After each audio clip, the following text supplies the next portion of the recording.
राम लल्ला तो हमारे लिए है, पॉलिटिशियंस का काम राम लल्ला नहीं है, पॉलिटिशियन का काम देश को चलाना है। राम है, लेकिन उसके सिवाय और भी मुद्दे हैं। राम लल्ला तक जीवन नहीं है, इनको ये नहीं पता राम ने जन्म दिया, यमराज भी राम राम भेजेगा। सुन लीजिए मेरी बात, 110 करोड़ हिंदुओं ने चंदा दिया है, उससे रामलला का मंदिर बन रहा है। और ये देश में जितनी भी मस्जिदें चल रही हैं, किसके टैक्स से चल रही हैं भैया? आज रामलला के मंदिर के वजह से पूरे अयोध्या का विकास हो रहा है। अगर पूरे अयोध्या का विकास हो रहा है तो पूरे उत्तर प्रदेश का विकास हो रहा है। अगर पूरे उत्तर प्रदेश का विकास हो रहा है तो पूरे हिंदुस्तान का विकास हो रहा है। सुनिए, और ये बातें करता है कि भैया ये राम मंदिर की जगह हॉस्पिटल बनाए थे, जो न्याय यात्रा 1200 करोड़ का ऊपर से बजट लेके निकल रही है ना, तुम हॉस्पिटल क्यों नहीं बनवा रहे हो? तुम 1200 करोड़ का ऊपर लेके तुम बजट चल रहे हो, तुम हॉस्पिटल बनवा दो ना। आप इस देश की जनता को डिसाइड करना पड़ेगा। आपको एक ऐसी सरकार चाहिए जो रात को 3 बजे, सवाल तो कर्ज में है, कर्ज कह रहे हैं वो, कर्ज में है, कई राज्य कर्ज में है। कहाँ कर्ज हो गया? कौन सी सरकारों में था?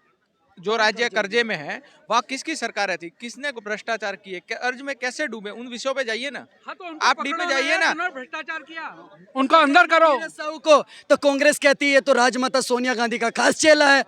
अब पकड़ा हमने दूसरे को तो कहते हैं तो राजमाता सोनिया राहुल बाबा का चेला है। तो भाई जितने साहब भी सारे कांग्रेसी चोर 100 क्यों निकल रहे हैं? 100 हाँ, तो करोड़ चोर है ना, वो कई सालों से चोरी कर रहे हैं। मोदी जी पीछे ईडी और सीबीआई लगा देते तो हाय हाय लोकतंत्र की हत्या हो रही है। ईडी और सीबीआई का जब ईडी सीबीआई कार्रवाई करती है, जो विधायकों के पास, सांसदों के पास 100 150 300 करोड़ मिल रहे हैं, तो ये सारे विपक्षी ही क्यों चिल्लाते हैं?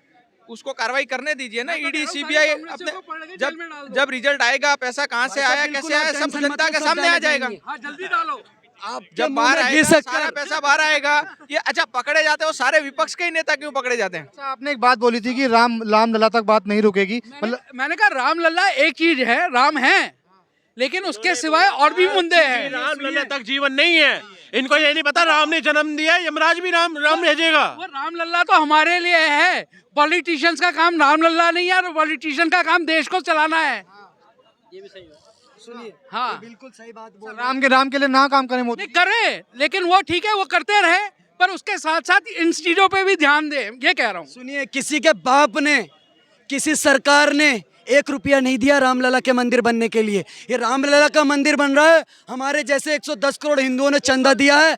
सुन लीजिए मेरी बात, 110 करोड़ हिंदुओं ने चंदा दिया है, उससे रामलला का मंदिर बन रहा है। और ये देश में जितनी भी मस्जिदें चल रही हैं, किसके टैक्स से चल रही हैं भैया? कौन सी मस्जिद टैक्स देती है? ये सब हमारे मंदिरों को टैक्स से जग जाता है और ये खर्चा होता है। आप एक बात बताइए, सबसे ज़्यादा मंदिर कहाँ है? दक्षिण में है भैया। रामलला का जब मंदिर बनेगा ना, उस टैक्स के पैसे से पता नहीं कितने अस्पताल, कितने स्कूल, कितने यूनिवर्सिटी बनेंगी और चलेंगी इस देश के अंदर। आज रामलला के मंदिर के वजह से पूरे अयोध्या का विकास हो रहा है। अगर पूरे अयोध्या का विकास हो रहा है तो पूरे उत्तर प्रदेश का विकास हो रहा है। अगर पूरे उत्तर प्रदेश का विकास हो रहा है तो पूरे हिंदुस्तान का विकास हो रहा है। तो मेरे को रामलला के मंदिर पर कोई ज्ञान न दे आकर के। अच्छा, एक बात बताइए, चाहिए क्या आपको देश की इकोनॉमी चलाने के लिए? रेवेन्यू चाहिए। रामलला के मंदिर पे 22 तारीख को जो लोग जा रहे हैं, आइए अंकल जी, भाग्य मत राम के नाम पर। क्यों आप भागेंगे? सुनिए, जीते भी राम मरते भी राम, सुन के जाइए। अब मेरी बात सुन करके जाइए। मैं आपको बता रहा हूँ, 22 जनवरी को जो जाएंगे वहाँ पर, किसी ना किसी गाड़ी से जाएंगे ना, तेल खर्चा होगा, सरकार को रेवेन्यू जाएगा कि नहीं जाएगा? ट्रेन से जाओगे, ट्रेन की टिकट करोगे, सरकार के पास पैसा जाएगा कि नहीं जाएगा? आप वहाँ जाओगे, कहीं रुकोगे भी किसी घर में, उसको होटल में पैसा जाएगा, देश की इकोनॉमी में पैसा आएगा कि नहीं आएगा? अब जाओगे तो क्या वहाँ प्रसाद नहीं चढ़ाओगे? प्रसाद चढ़ाओगे तो वहाँ पर आम लोगों को भी फायदा होगा, देश में पैसा जाएगा। उसके बाद जब रामलला के यहाँ पर जाओगे तो कुछ चंदा भी चढ़ाओगे, उसका पैसा, राम मंदिर तीर्थ ट्रस्ट का पैसा सरकार के पास जाएगा टैक्स के रूप में। उसी टैक्स के पैसे से पूरे देश का कल्याण होगा। जिस भी प्रदेश में एक भी मंदिर है ना, सुन लीजिए, सुनिए, और ये बातें करता है कि भैया ये राम मंदिर की जगह हॉस्पिटल बनाए थे, जो न्याय यात्रा 1200 करोड़ का ऊपर से बजट लेके निकल रही है ना, तुम हॉस्पिटल क्यों नहीं बनवा रहे हो? तुम 1200 करोड़ का ऊपर लेके तुम बजट चल रहे हो, तुम हॉस्पिटल बनवा दो ना। सुनिए, मैं बता देना चाहता हूँ, राम दया है, क्रोध नहीं है जग वालों। राम सत्य है, शोध नहीं है जग वालों। और राम हुआ है नाम लोक हितकारी का, और रावण से लड़ने वाली खुददारी का। राम अपने आप में ही आराध्य हैं, मर्यादा पुरुषोत्तम है। ऐसे कोई राम नहीं बनता सर। आप ये राम की तुलना आप हुमायूं और बाबर से करते हो। हुमायूं कौन था? यहाँ एक बात बताइए, हुमायूं, मुझे कहते हुए शर्म आती है सर। अपनी युद्ध के अंदर, चित्तौड़गढ़ के युद्ध में हुमायूं अपनी बीबियों को छोड़ करके भाग गए थे। हमारे राजा ने हमारे राजा ने उनको पता बचाया और उनको बीबियों को सही सलामत जा करके छोड़ करके आए। भाई साहब, आप एक बात एक मिनट, बताइए, राम जी एक भगवान थे, वो खुदा है, भगवान है, और हुमायूं तो एक छोटा सा राजा था।